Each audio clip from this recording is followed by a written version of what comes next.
There is apparent widening of the mediastinum with a contour bulge along the right paratracheal location.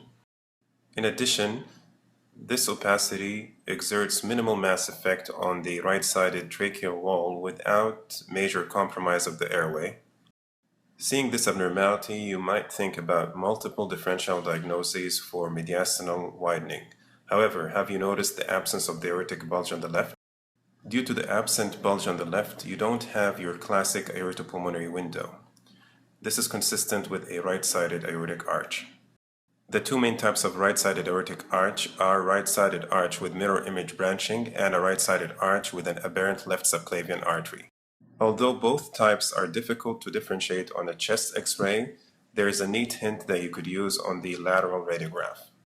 When you have a right arch with an aberrant left subclavian artery, the aberrant artery passes behind the esophagus and trachea.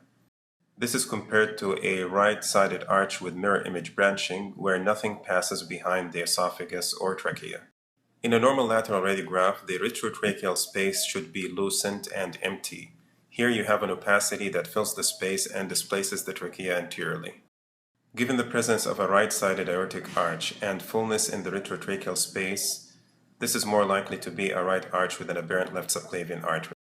And here's the CT on the same patient confirming a right-sided aortic arch with an aberrant left subclavian artery.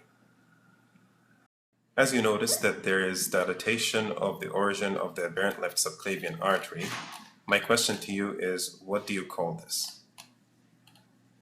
Before we end today, I'm showing you a normal case where you see a normal left-sided aortic arch, and this is the pulmonary artery beneath it with a clear aortopulmonary window.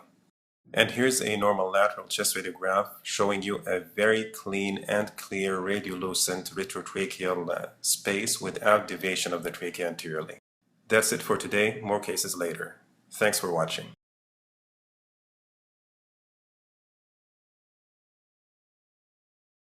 This intravenous contrast-enhanced head CT shows a sizable hypervascular lesion in the left lateral ventricle. The lesion is particularly located in the atrium of the left ventricle, and although I didn't show you the rest of the images, there was no associated hydrocephalus or other lesions within the brain. Here is an intravenous contrast-enhanced coronal T1 image on the same patient confirming the abnormality. The differential diagnosis of an intraventricular mass lesion depends on the patient's age and on the location of the lesion within the ventricle. A hypervascular mass in the atrium of the left ventricle could easily be a choroid plexus papilloma or carcinoma. However, the patient's age here does not fit. In an older patient, you may consider a central neurocytoma. However, this is usually located in the frontal horn, bubbly in appearance, and attached to the septum pellucidum. In a close location to a central neurocytoma, you may find a subependymal giant cell astrocytoma. However, the patient would be known with tuberous sclerosis and of younger age. Subependymomas are classically located in the fourth ventricle, and they usually show no or minimal enhancement. The classic location of ependymomas is in the fourth ventricle. If they occur in a supratentorial location, they are periventricular rather than intraventricular in most cases. Although meningiomas are common, intraventricular meningiomas are less common. If a meningioma occurs in the ventricle, the common location is the atrium of the lateral ventricle. Another important consideration in an adult patient is to think about intraventricular metastases. Parenchymal metastasis is much more common, but this is an important thought. So given that this patient is an adult and that the location is in the atrium of the lateral ventricle and hypervascular, the two big considerations would be metastasis and meningioma. And here's the chest X-ray on the same patient showing a right apical lung cancer with multiple bilateral lung metastases. And the final diagnosis here was metastatic disease to the ventricle. This was a quick, good case for senior radiology residents to review their differential diagnosis of intraventricular mass lesions. More cases later. Thanks for watching.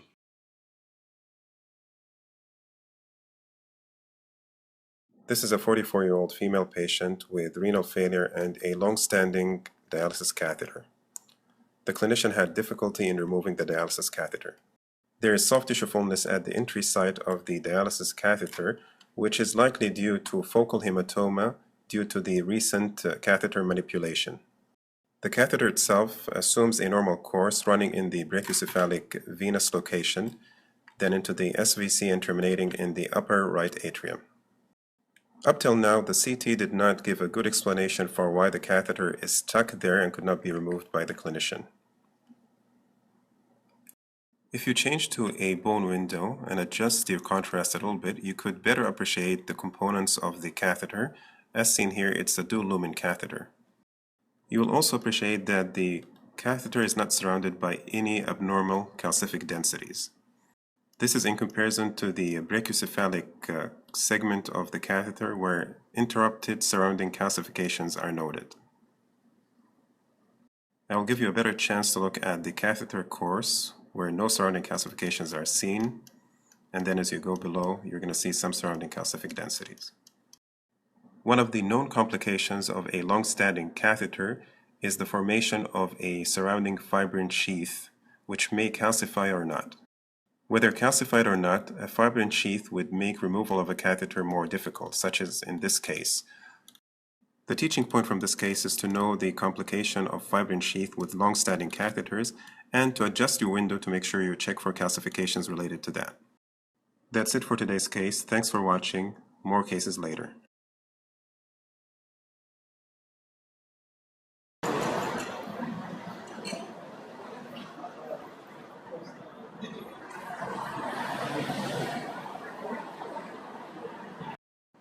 These are axial CT images from a cardiac angiographic study showing nice details of the cardiac chambers and the coronary arteries.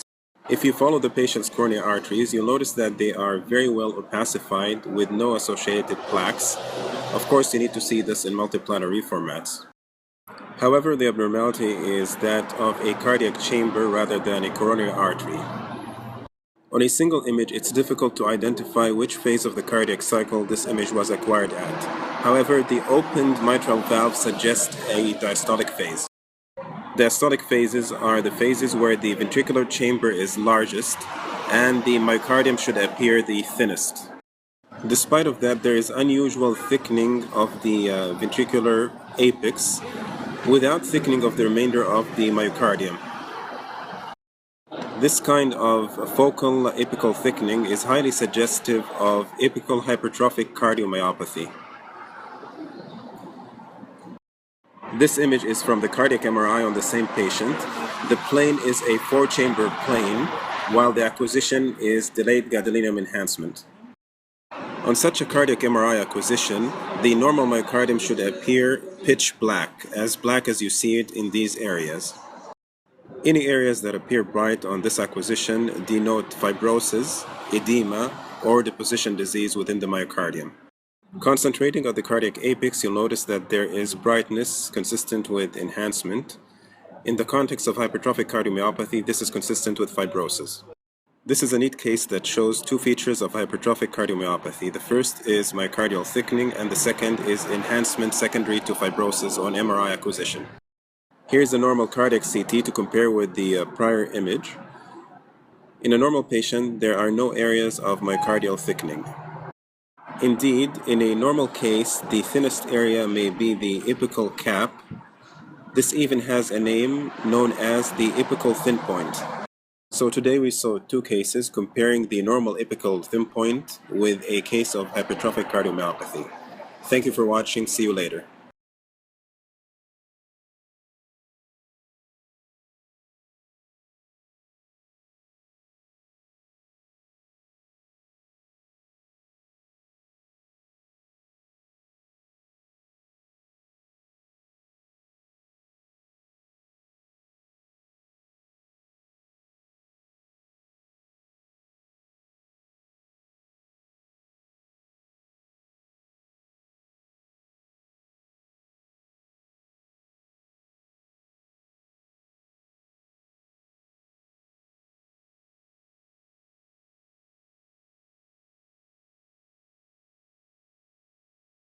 The previously provided images are from an MRI. This is a coronal T2 acquisition showing that the pancreatic ducts are dilated.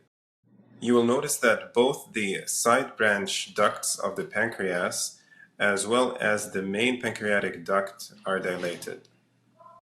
The absence of a filling defect rules out a ductal stone, and the absence of mass lesions excludes pancreatic cancer. The degree of main ductal dilatation in this case is very impressive. Whenever you see something like this in the absence of stone or mass, you have to think about two possibilities. One possibility is chronic pancreatitis. In cases of chronic pancreatitis, you'd expect to see more atrophy of the pancreatic parenchyma.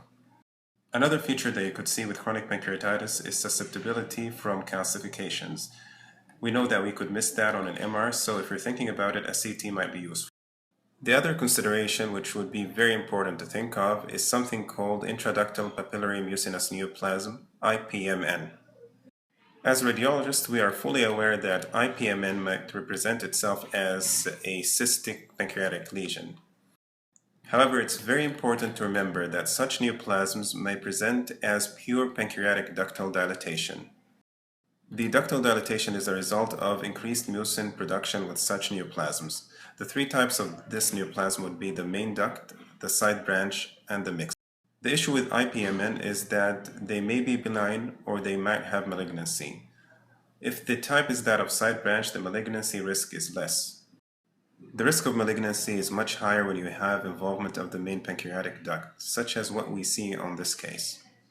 Features concerning for malignancy with Ipmn would include involvement of the main pancreatic duct, a main pancreatic duct size that is more than 1 centimeter, the presence of enhancing or non-enhancing soft tissue components, and an abrupt transition between normal and abnormal duct size.